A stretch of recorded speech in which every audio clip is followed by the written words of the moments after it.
आपला जिवंत परमेश्वर आहे. प्रभूच्या नावाला धन्यवाद देऊ.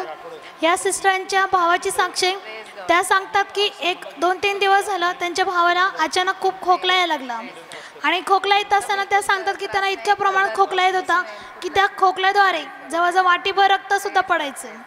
आणि अशी कंडिशन झाल्यानंतर जेव्हा 1-2दा झालं, पण तिसऱ्यांदा सिस्टर सांगतात की आम्ही जेव्हा बघितलं की त्याला खरंच रक्त पडतंय आणि रक्त पडल्यानंतर की आपल्याला माहिती आहे की पूर्ण आपल्याला विकनेसपणा पण येतो आणि आपल्या शरीरातलं पण रक्त बाहेर जात असतं.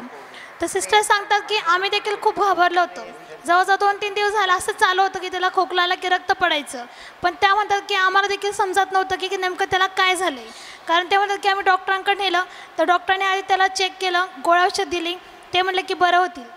ते सांगतात आम्ही गोळ्या औषध देखील खात होतो, परंतु तरी देखील त्याचा खोकला आणि रक्त काही थांबत नव्हतं.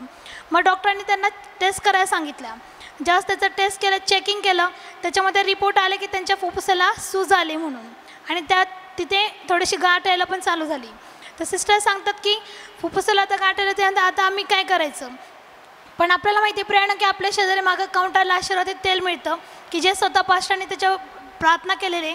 सिस्टर सांगतात ते तेल आम्ही घेऊन गेलो घरी आणि त्यांच्या भावाला पाण्यामधून ते तेल दिलं आणि ते सांगतात की ते तेल पाणी त्याला दिल्यानंतर पुन्हा ते डॉक्टरांकडे गेले आणि डॉक्टरांकडे गेल्यानंतर डॉक्टर म्हणले की आता रिपोर्ट जे पुन्हा आपण टेस्ट करू. तर बहीण सांगते की त्यांचे 2 रिपोर्ट हे नॉर्मल आले होते आणि नंतर पुन्हा जेव्हा टेस्ट केलं तर त्या फुफ्फुसामध्ये सूज नव्हती आणि जी ती गाठ हळू दिसत थोडी होती ती देखील नाहीशी झाली.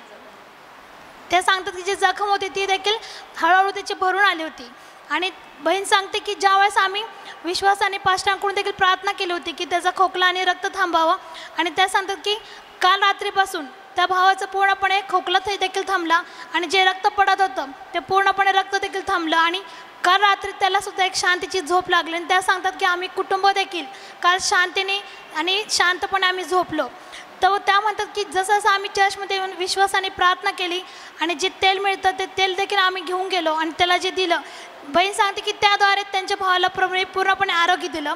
तर हा चमत्कार फक्त प्रभू येशूमुळे त्यांच्या जीवनामध्ये झालेला आहे. तर का नाही सर गौर येशू.